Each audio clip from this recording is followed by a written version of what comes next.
Hello students, in the last class we have discussed about the uh, how to find out the magnetic field over the off axis solenoid field, and also we have calculated the on axis solenoid field. So magnetic field evaluation we have done, right? So now there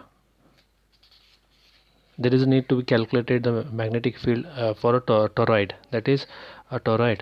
A toroid is a donut shaped set of windings around the core material.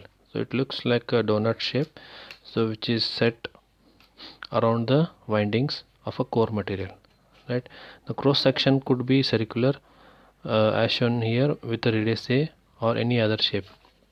The cross section maybe it can be a circular, or it can be or any other shape you can consider, but with the radius a. So you can see in the figure there is a toroid, so which is having the n number of windings with the n is equal to number of turns, and the current flowing in each is I, right? Now it is on the placed on the z axis, right? So rho naught is nothing but the distance from the z axis to the toroid. Okay, so one more two figures are available here. So the one is a cross section and one more is the usual figure, right? So x, if you have a cross section, a slice of toroid is shown here. You can see the current is emerging from the screen around the inner periphery in the positive z direction. So whatever dotted circles are there, that is nothing but in that current is emerging from the screen around the inner periphery, that is in the positive direction. The windings are molded as n individual current loops, each of which carries a current I, right? So in the cross section you can see the radius is rho naught, and if it is less than rho naught radius, then it is rho naught minus a, and if it is more than rho naught, it is nothing but rho naught plus a, right? So the value of rho naught is shown, right? Rho naught and rho naught minus a, one radius, and one more is rho naught, and another is what, rho naught plus a, right? So here in this we need to calculate the magnetic field over the toroid. So you can observe the both the figures, right? A slice is there, and total toroid is there. Okay, now the in this dotted circular rings and cross circular rings are there. In that the current is emerging and current is going away, right? So the current direction will be changed in both the loops, right? So next, how to calculate the magnetic field in this toroid. So Ampere circuit law can be applied to the toroid by taking a closed loop integral around the circular contour C at a radius rho, right? So you can see in the figure the same previous figure I have continued here, where you can see a circular contour C at radius rho is considered in between that, and we have to apply the Ampere circuit law to that circular contour, where it is at a radius c from the center, so where we can calculate the magnetic field H, right? So the magnetic field is presumed to be circular and a function of radius only at the location within the toroid, so that are not close to individual winding. So under this condition we would assume that H is equal to H phi A phi, right?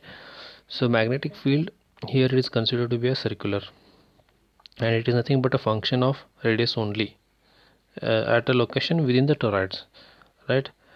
So under this condition what happens, we consider H is equal to H phi A phi. Right now this approximation improves as the density of turns gets higher, right? Means if the number of turns increases, the finer will be the wire, right? So the number of turns increase means what happens, the wire will be finer.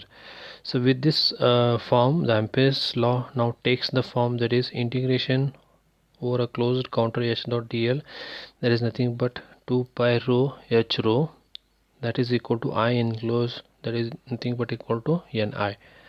So therefore, so that now H phi is equal to Ni divided by 2 pi rho, where the closed counter should lie in between, that is rho should be greater than rho naught minus a, and rho should be less than rho naught plus a. So this should be the radius at which we can calculate the magnetic field, right? So performing the same integral over the counter drawn in the regions, that is rho naught minus a should be greater than 0, or it can be what, rho naught plus a will be greater than less than rho, leads to zero magnetic field there, because no current is enclosed in either case, right? So here if uh, rho naught minus a is greater than rho, or if rho is greater than rho naught plus a, then it leads to what, the zero magnetic field, because no current is enclosed in the either case. So only for one particular case only you will get H phi. So for other case it is 0, means if H is outside this toroid, the closed counter is, if it is outside this toroid, then your magnetic field will be 0, right? So surface, next we go to the surface current model of toroid. Okay, so in this consider a sheet current model into a donut shape as shown in the figure.